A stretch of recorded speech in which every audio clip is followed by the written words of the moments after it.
हम सबके हैं, हमारा कोई नहीं।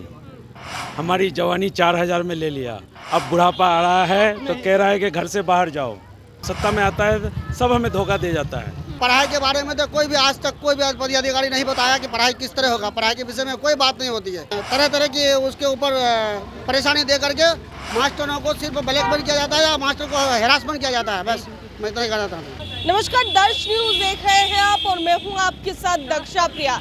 तो फिलहाल सक्षमता परीक्षा चल रही है शिक्षकों की और तमाम विवाद के बाद भी सक्षमता परीक्षा ली गई, लेकिन इससे शिक्षकों को काफ़ी मुसीबतों का सामना करना पड़ रहा है। यहाँ पर खुद मौजूद है, आप देख सकते हैं कि जिनकी उम्र भी ज़्यादा हो गई है, निकल गई है, रिटायरमेंट का समय आया है, उनको भी परीक्षा देनी पड़ रही है। ऐसे में कितने परेशान हैं शिक्षक, इन्हीं से बात करते हैं। क्या कहेंगे सर?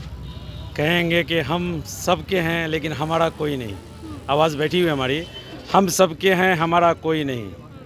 हमारी जवानी 4000 में ले लिया, अब बुढ़ापा आ रहा है तो कह रहा है कि घर से बाहर जाओ। इस उम्र में जब माँ बाप की खिदमत लाजमी हो गई, बाइक चलाने के लायक नहीं, अब हम घर छोड़ के कहाँ जाएं? इसलिए सरकार से निवेदन है, सब कह रही है कि हम आपके भलाई के करेंगे, जब सत्ता में आता है तो सब हमें धोखा दे जाता है। अभी सम्राट चौधरी जी हमारे लिए लट्ठी का है, लेकिन बात आई तो अब कह रहे हैं कि दूसरे इसमें जाना होगा, ज़िले में जाना होगा। भाई ये कैसा न्याय है? इस उम्र में 12-13 साल जॉब बचा है, इस उम्र में कहाँ भेज रहे हो आप मुझे? हमारी सुनो, हमारे बच्चों की दास्तान सुनो। आपने हमारी जवानी ले ली, हाँ, आपने हमें कहीं का नहीं छोड़ा। जो आदमी 70 साल में बूढ़ा होता, आज 45 साल में आपके सामने में बूढ़ा नजर आ रहा है। क्या कर रहे हो आप?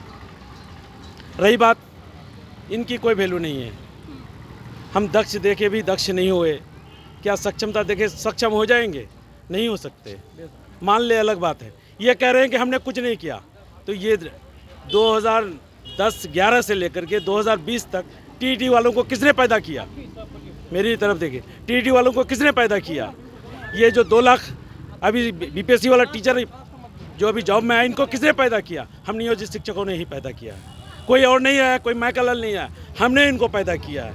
हम ये साबित करना चाहते हैं कि हम दक्ष भी थे, सक्षम भी हैं, और आने वाले लोगों को फिर हम बीपीएससी के जरिए से फिर टीचर बना सकते हैं। ये हमारी पूरी मनोकामना है। हमें जहाँ एग्जाम लेना है ले ले, हम करके दिखाएंगे, हम साबित करके दिखाएंगे।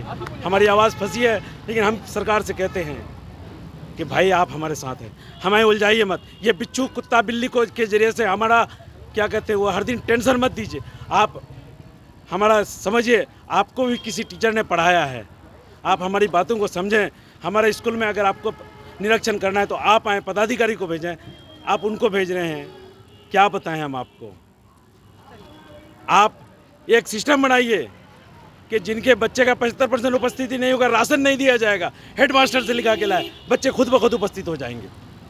लेकिन आप ऐसा कुछ करते नहीं हैं। इसलिए हमारी आपसे मांग है, हमारा आपसे निवेदन है कि हमको इस उम्र में अलग मत कीजिए। हमारे ज़िले में जहाँ हो, जैसे हो, जैसे समझ आना आता हो, हमको हमारे ज़िले में ही रखिए। हम इतना करना चाहते हैं बस। कितनी परेशानी हो रही है सर? बहुत ज़्यादा परेशानी हो रहा है। अब हमारे बच्चे किशनगंज डिस्ट्रिक्ट में पढ़ रही है या पढ़ रहा है, आज अगर हमारे परिवार को दूसरी डिस्ट्रिक्ट में जाना पड़ेगा तो हमारा घर दरवाजा को कौन देखेगा? हमारा वालदा वालदेन भी नहीं है, दोनों इंतकाल हो चुके हैं। तो अब जो हमारे परिवार के साथ हमको रहना पड़ेगा तो हमारे यहाँ गाँव में हमारा घर दरवाजा कौन देखेगा? कितनी मजबूरी है हमारे साथ। हमारे बच्चे किशनगंज में पढ़ रहे हैं, अगर हमको आज अगर मान लेते हैं नालंदा भेज दिया जाता है या कोई और डिस्ट्रिक्ट भेज देता तो हम कैसे पढ़ा करा पाएंगे? हम अपने घर को कैसे आगे बढ़ाएंगे? तो हम तो परों से हमारा नीचे चला जाएगा, हम बच्चों को भी नहीं पढ़ाएंगे। और इल्म के बारे में तो बात होती ही नहीं है, ट्रांसफर के बारे में तो, पढ़ाई के बारे में तो कोई भी आज तक कोई भी पदाधिकारी नहीं बताया कि पढ़ाई किस तरह होगा। पढ़ाई के विषय में कोई बात नहीं होती है। ये सिर्फ और सिर्फ मास्टरों को क्या बोलते हैं, तरह तरह की उसके ऊपर परेशानी दे करके मास्टरों को सिर्फ ब्लैकमेल किया जाता है या मास्टर को हैरासमेंट किया जाता है। बस मैं इतना ही कहना चाहता हूँ। 29 तारीख को मैं सक्षमता एग्जाम दिया हूँ। दानापुर में मेरा एग्जाम हुआ था, इसमें मैथ के क्वेश्चन गलत आए। 1 बिलियन को हमको अंकों में लिखना था, वो गलत था। एक और हिसाब था जिसका हिसाब जवाब होता था 220 या 222, वो भी गलत था। मिला जुला के 4 या 5 सवाल 29 तारीख के मैथ में गलत था। अगर मैं सक्षम नहीं होता तो मैं इसको कैसे पकड़ता? मैं सक्षम हूँ इसलिए मैंने पकड़ा कि ये सवाल गलत थे। अब वो देखे कि कौन कौन सवाल मैथ के गलत थे।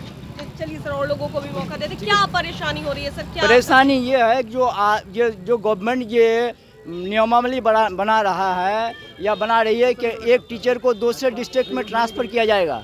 तो एक टीचर को आज वो 15 साल 20 साल रिटायरमेंट के इसमें एज में है, अगर वो हम अभी तो सरकार को ये होना चाहिए कि दूसरे जो डिस्ट्रिक्ट से आए हुए टीचर हैं उसको होम डिस्ट्रिक्ट में करना चाहिए, उसके घर के पास नौकरी देना चाहिए, क्योंकि उसका रिटायरमेंट के वक्त आ रहा है, उसका एज ज़्यादा हो रहा है, इसलिए वो उसका शारीरिक समझौता भी नहीं होगा।